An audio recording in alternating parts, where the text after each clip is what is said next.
I think if you're in this space, if you're in this value chain, it's important to believe a couple of things. The first is that in the future, I believe consumers, customers, meaning retailers and others, will embed sustainable considerations into their purchasing decisions, into their choices more tomorrow than they do today. Most of the data show that.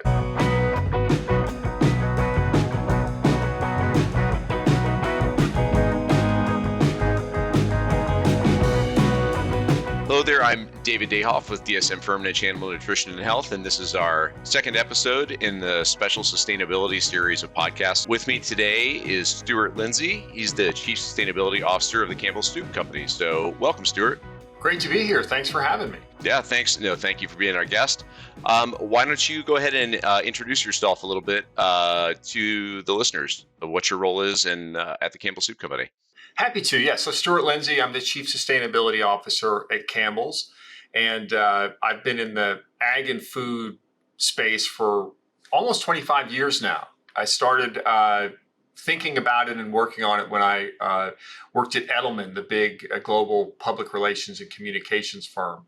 And some of our clients were in the ag and food space. And then I joined a company called Bunge, which is one of the world's biggest grain traders, processors of soybeans and grains and oil seeds, and worked there for about 15 years. And I've also led the corporate engagement team at the Nature Conservancy, the big environmental group. And now I've been at Campbell for a little over 2.5 years. So that's my background. No, that's great. And I'm really happy to have you on this guest because, as I mentioned to you before, these podcasts are really popular with a lot of people in the production agriculture side of the animal agriculture industry. So including but not limited to people who are veterinarians, animal nutritionists, live operations managers, other people, in what's called the allied industry, like DSM Firmenich, selling feed additives. And so we have a lot of discussions on these podcasts that are often about a lot of the finer points of production related issues around animal agriculture. But I get a sense a lot of times that when I am speaking with customers or others, that there's kind of a disconnect sometimes between people working in the barn and the feed mill, so to speak, and then the people actually putting a branded food product on the shelf. And so I think that's a great opportunity for us to bring a little variety to some of the programming here and talk more about sustainability from the point of view of somebody at an important branded food company like you. Beta-carotene impacts reproductive performance in cattle. Because the main sources of beta-carotene are forages, most cattle don't get enough. Victus Transition from DSM Firmenich contains a blend of beta-carotene and mixed tocopherols, which provide needed vitamin A and antioxidants. Victus Transition fed cattle have better fertility rates and improved colostrum quality. Make sure your cattle get the beta-carotene they need with Victus Transition. Visit dsm.com/Victus Transition. With that in mind, I think everybody knows what Campbell Soup is, but a lot of people may not actually be as familiar with the total portfolio of what the products are that you sell. So can you say a little bit more about the whole portfolio of Campbell Soup Company? I kind of consider us a house of iconic brands, really. So everybody hopefully is familiar with the Campbell Soup that we've been making for so long, the iconic red and white can. But we also make a lot of other products. So in our meals and beverage division, we make Prego Italian sauce, Pacific Foods, which is an organic brand that makes a variety of broths and soups and other foods. We do paste salsa, V8, and we just brought Rayo's, the other Italian sauce and meals brand, into our stable earlier this year. And then we have a snacks business which owns Pepperidge Farm. So think breads, think Goldfish, think Milano cookies, and all those great cookies from Pepperidge Farm. We've got Cape Cod chips, we have kettle chips, late July tortilla chips and snacks, and a host of other things, including Snyder's pretzels. So a lot of different brands covering both meals and beverages, and also a wide array of snack foods. So a great company. We've been in business for 155 years. in the United States, focused primarily in North America now. And yeah, it's a great place to work, and really proud of the products we make. No, thank you. And I've got many of those products in my pantry downstairs from here now too. So Excellent. yeah, exactly. So let's talk a little bit. You're the chief sustainability officer, and many companies like yours have somebody with that title. And then a lot of companies that are consumer-facing brands are making sustainability commitments of different kinds. So can you talk a little bit about the commitments that you're making as a company? Yeah, absolutely. We have a number of them. And so if you think about it, I tend to think, well, what are the types of things that the topics, the issues, the sustainability goals, and focus areas that are relevant to a food company? I think we cover almost all of them. So if you think just kind of a quick rundown, we have emissions reduction targets. We have targets looking to reduce the waste that we send to landfill. So we're trying to improve the circularity of and the upcycling of waste products that leave the factory or leave our distribution chain.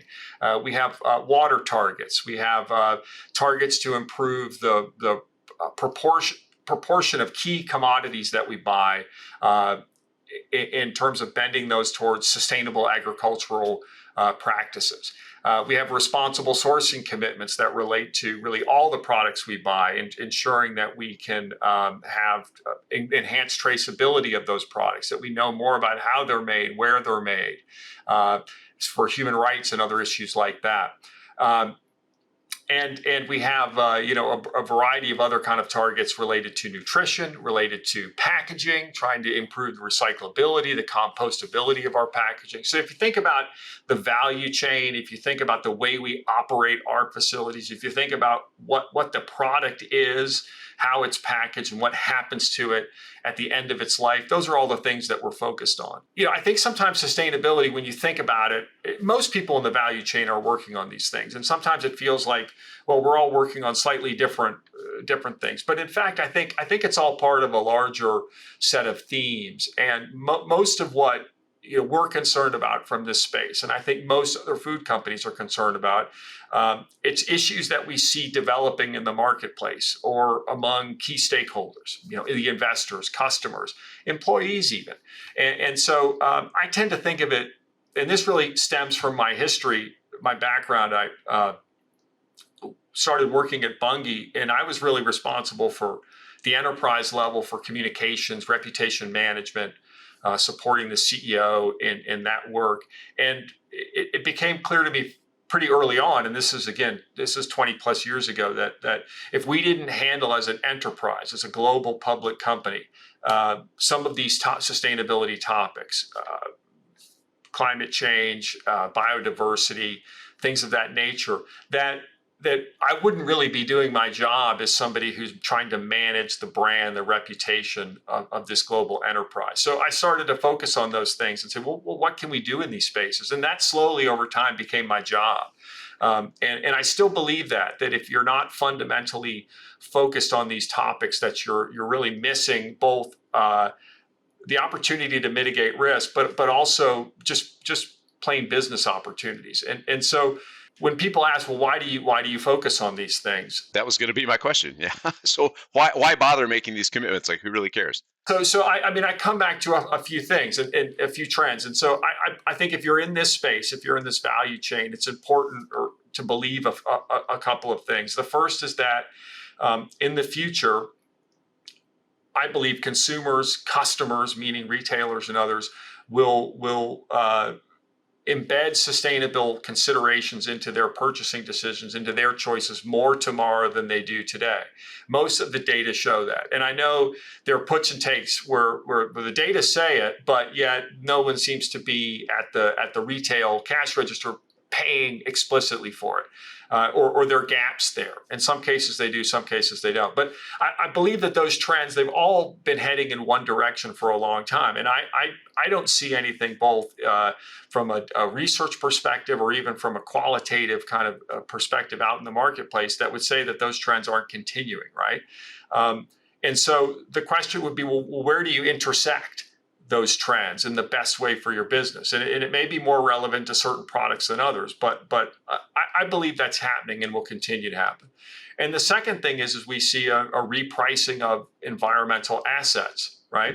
Both from a risk perspective, where the cost of environmental challenges, heat days, flooding, et cetera, has an impact. And you see that kind of percolating through the insurance market, but also from an opportunity perspective where, there are new markets being created, as we all well know, in the ag and food value chain for carbon sequestration, for ecosystem services. You know that from your own history. So that's a trend that's happening too, right? Which means that markets are being changed, and you see repricing of things both from a carbon perspective, from a cost of carbon, but also, on the packaging side, there's legislation now about extended producer responsibility. This is all a repricing of things that formerly were externalized. And then when you layer on top of that data and you say, well, my gosh, we have AI, you've got the Internet of Things, you've got massive ability to both store, analyze data. All of these things have accelerating factors from the tech side. So put all those things together, and I think, those trends to me are very clear. And the challenge is then, and really the job, I think, of a chief sustainability officer in this space is, well, how do you translate that into more near-term considerations? What are the choices you make? And oftentimes the goals that we set, yes, they're informed by external demands, but they're also, tools to orient businesses and orient activities towards where these trends are going. There's not a perfect match. I don't want to overemphasize the granularity or the pure synchronization of it, but they're tools to manage trends. That's the way I think about it.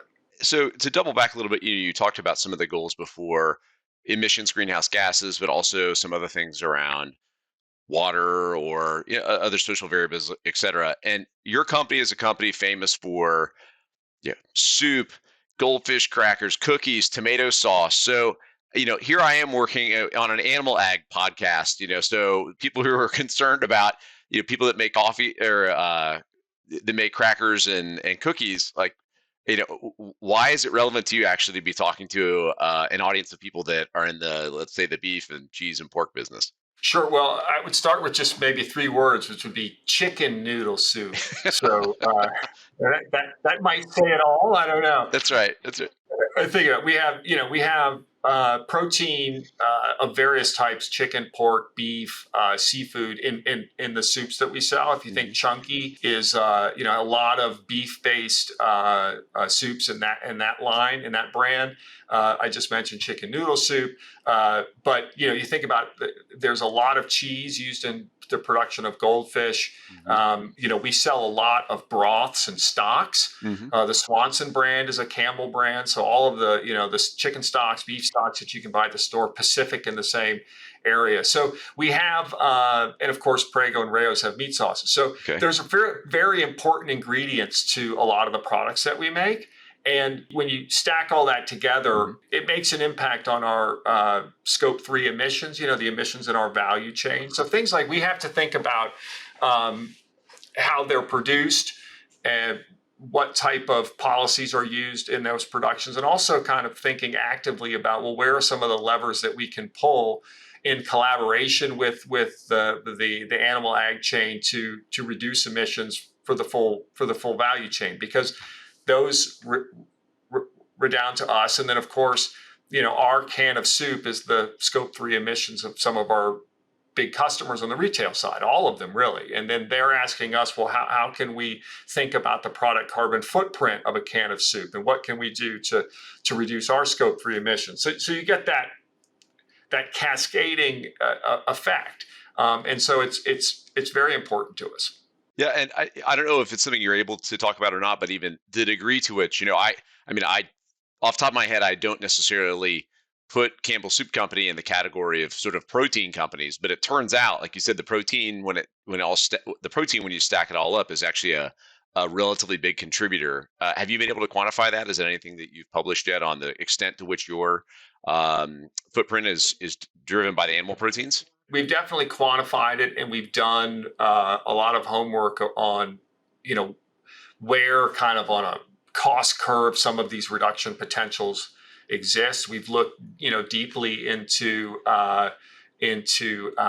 some of the new technologies that are coming out, some of the market solutions that are coming out, and we have the intent to do more partnerships in those spaces, be it in dairy or in the, let's say, the meat protein side of things, to be done. But we're working on it. So we haven't published, let's say, a breakdown. Got it. But when you think about beef, when you think about pork, chicken, and cheese, they're all on the list of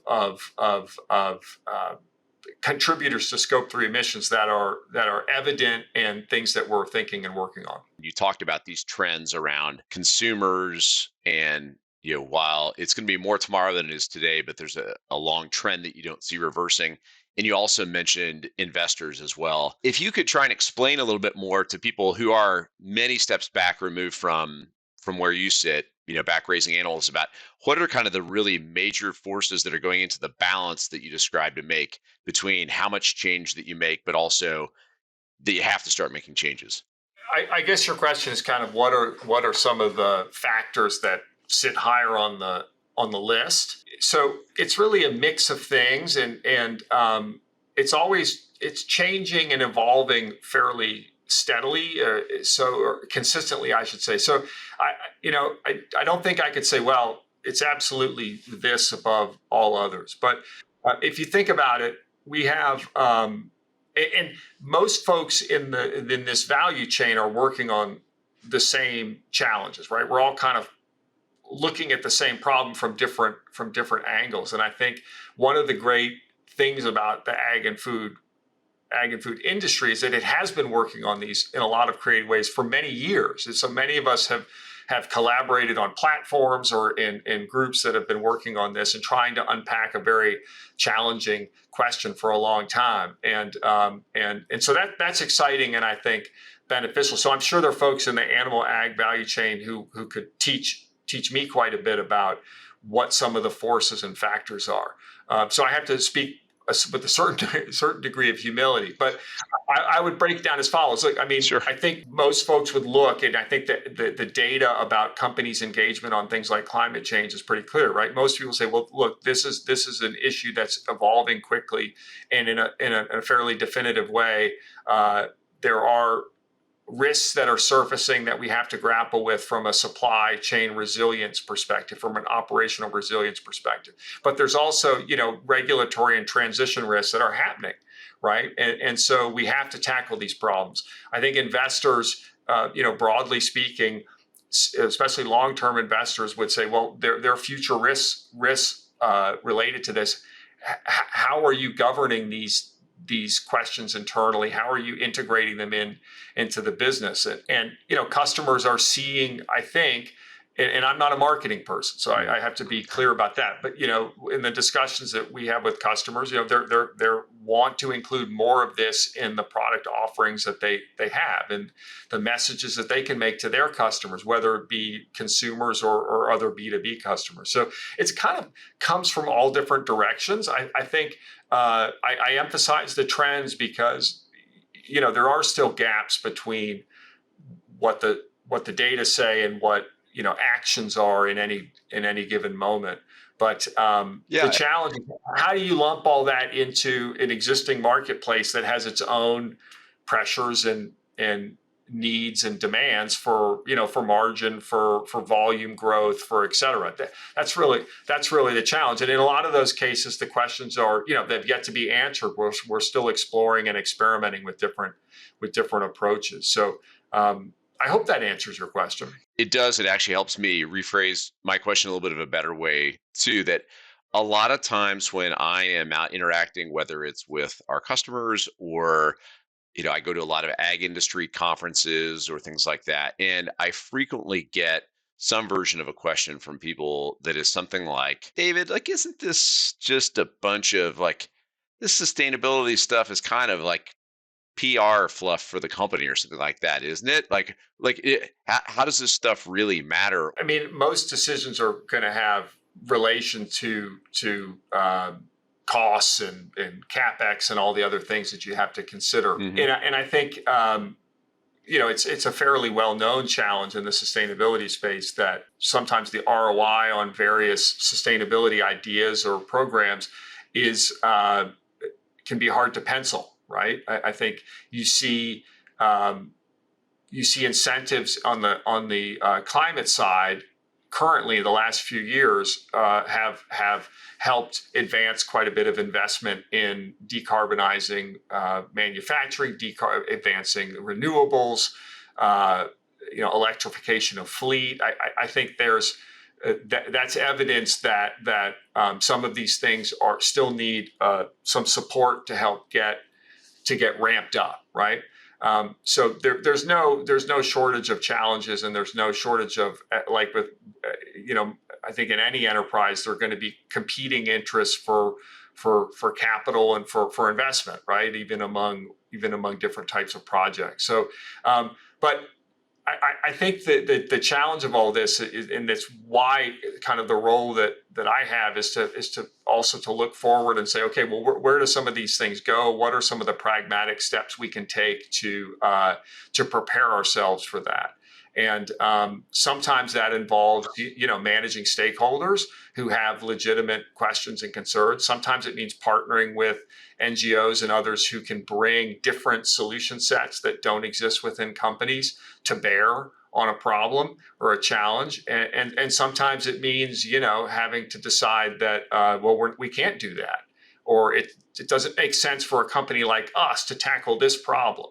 Right? It's not our core competency, and it's not really the neighborhood in which we live day to day. You mentioned in your background too that you worked at the Nature Conservancy in the past, and I often get the sense that, certainly not among everybody, but among a decent number of people that I run into, that a lot of the NGOs are really just kind of out to get us. Like they want to end agriculture as we know it. And I have to try and say there are a few NGOs whose agenda is actually really wish that no animal ever died for any human purpose whatsoever. But that's not the case of all the different NGOs. Do you encounter that same, trying to navigate some of those same waters in your role? Well, there are all kinds of groups out there for sure. But I think that the evolution of the last 15 years or so has really created a very robust and almost solidified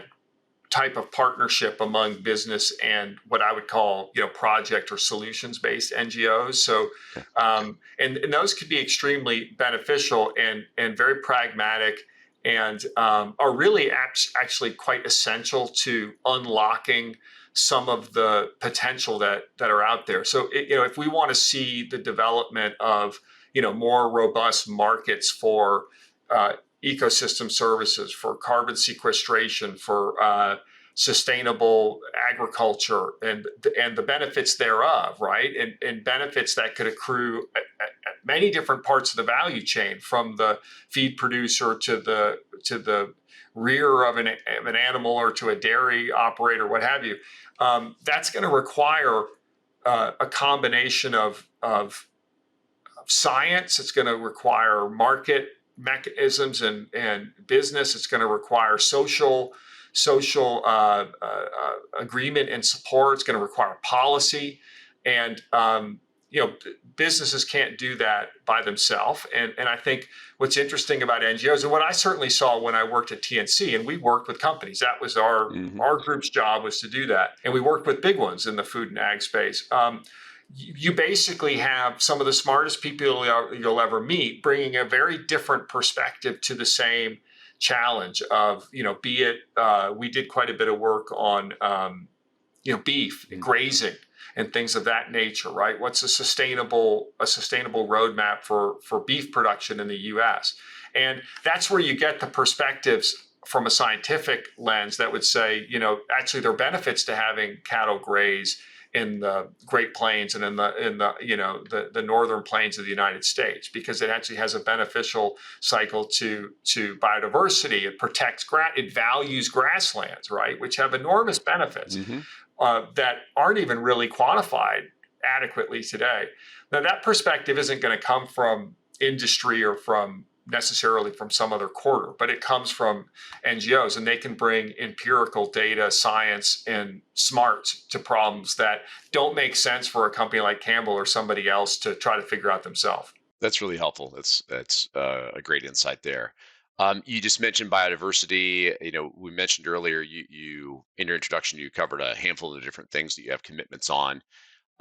Is there anything specific related to animal welfare that is a big thing that's on the radar of you and your colleagues at Campbell's? But we have a few animal welfare goals. We have a gestation crate-free pork commitment that we met. We have and so we're sourcing under that methodology. We have we buy chicken meat. So coming back to like chicken noodle soup and the rest from chickens that are raised in environments that have litter and enrichments, so it improved welfare environments. We have a cage-free egg goal that we're working towards. Our Pacific Foods brand has Yeah. GAP Step 2 chicken commitment.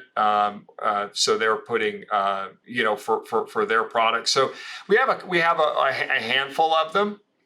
And that's a topic that we've been working on for quite a while.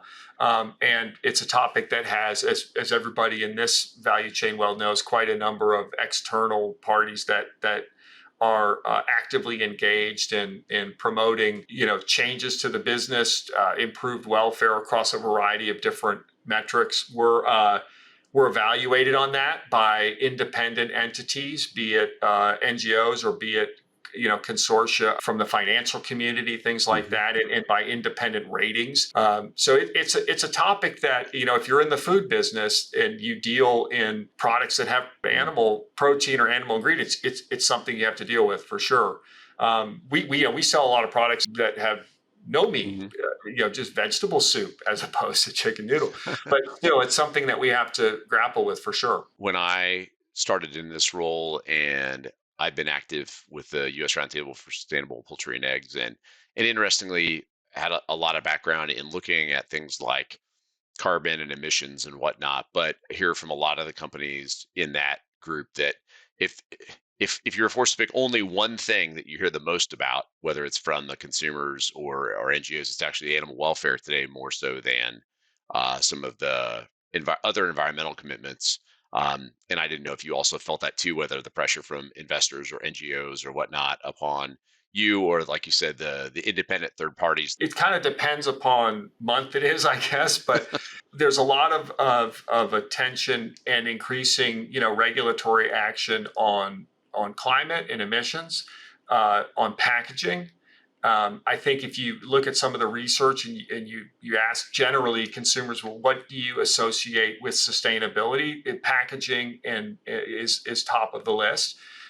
So I kind of put that in the same bucket as waste, of non-recyclability, et cetera. Animal welfare, clearly, as I mentioned, there's a large constituency of groups, and I think that does resonate with consumers at different levels. But, so does nutrition. So does environment, let's say biodiversity, preservation, restoration of nature. So a lot of these things it would be difficult maybe at any given moment to say, well, there's one that consistently rises above the rest. But with different groups, it tends to vary. So when I came back, what I originally said at the beginning of our discussion, which is, are we focusing on topics that are relevant? Do we think we're focused on the right topics for a food company? I think we are, and it's not a huge list, but it's a list that are all quite important. Again, this audience is heavily concentrated in people involved in raising animal agriculture. Are there any kind of just general either messages you would like to send this community, or what are the things that people that sit in your chair wish you knew more about related to what's going on back in the animal, the animal barns or in the feed mills? I'd like to know a lot more than I do. I think what's been one of the most rewarding for me personally elements of this job, of this career and sustainability, and especially in our industry, is that there is so much to learn, and it's so complex, and it's connected to so many different elements of life that, broadly speaking, be it social, political, economic, cultural, environmental, scientific, that it's kind of an endless learning journey. So there's a lot I'd like to know about the space. I think there's a tremendous amount of work that's been done in the dairy space through those groups about sets of practices that can be done on both the dairy side and also the feed input side. So we're obviously excited about anything that can come out of the industry that could be beneficial to the whole value chain in terms of our collective footprint. To me, I think the message that I hope maybe comes across in this conversation is that all of this is important to us down at the other end of the value chain. And I know it's hard to connect all those dots. We've all been working on that for a long time, and it can be challenging at certain moments. But the import, the level of attention, the level of interest is growing. And I think what used to be more kind of anecdotal many years ago, where we were, there was a challenge and we're working on it, or here's a project we're working on. It's far more institutionalized now. I mean, these things are embedded into governance, they're embedded into goals, they're embedded into the way companies are managed. They're far more embedded into the investment community, broadly speaking. The NGO world has only grown in the last 2 decades, right? I mean, they're far more organized, far more attuned to how to work with the market than they used to be. So this has become an institutionalized thing. So I guess what the message I'd like to convey is that I think there's a lot of potential here for value creation.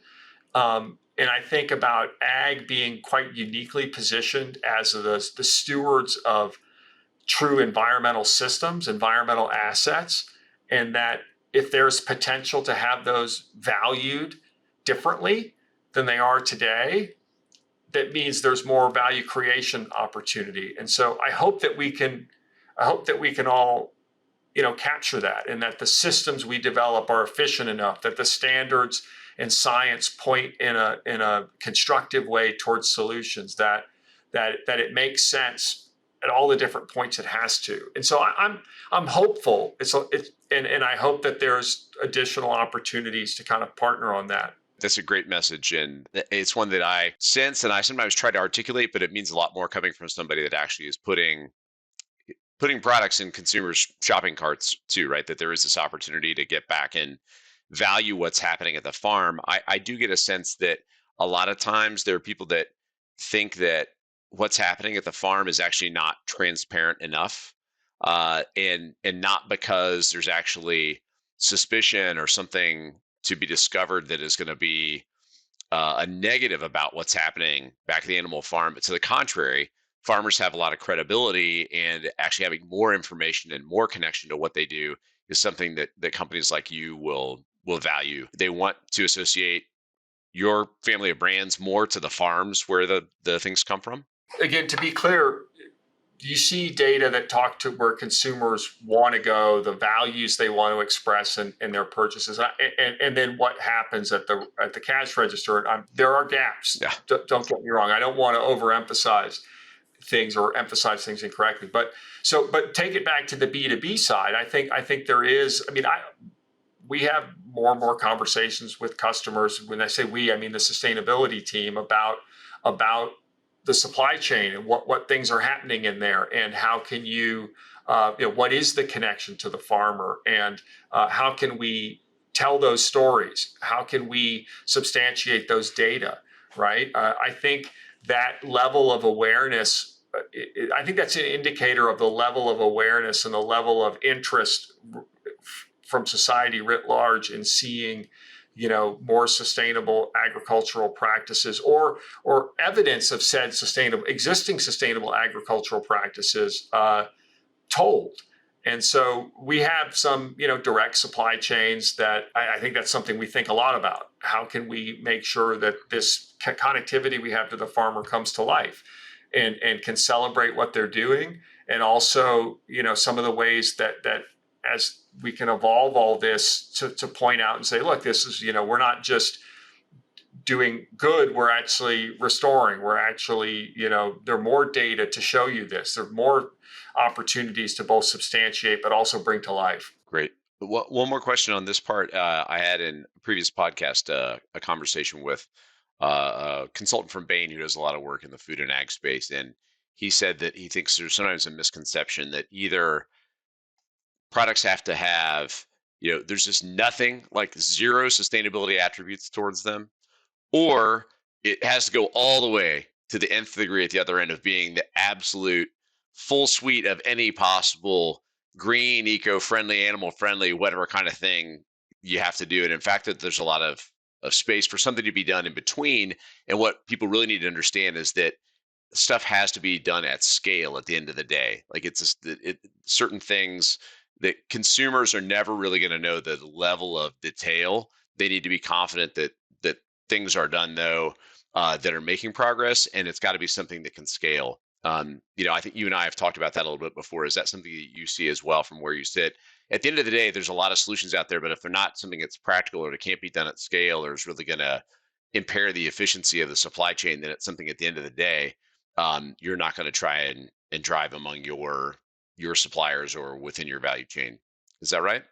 Ideas have to survive contact with the marketplace, right? And look, they can survive in the sense of being, geared towards a smaller batch or a niche or a, high premium product. That can work, right? I mean, there's examples of that. But if you're in the business of larger, kind of general market scale brands and products, things have to be scalable and things have to be efficient.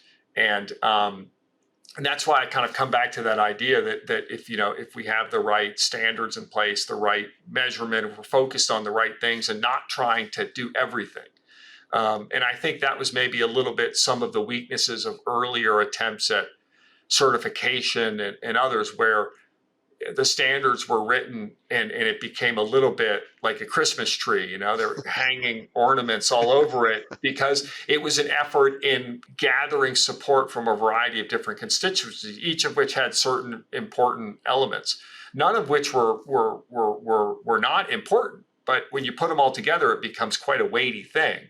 And you kind of end up having something that's way over on the right side of the supply curve. It's the higher cost stuff. And so I think focusing on the elements that are important, and to your point, does it have to be all the way? Well, I think that if you can make the case that this ingredient or this element of the product is really where the important impacts are, and we're improving that, then that's a pretty powerful message. Well, thank you for sharing your insights with us. My pleasure. Any other things that we didn't cover today that you wanted to mention?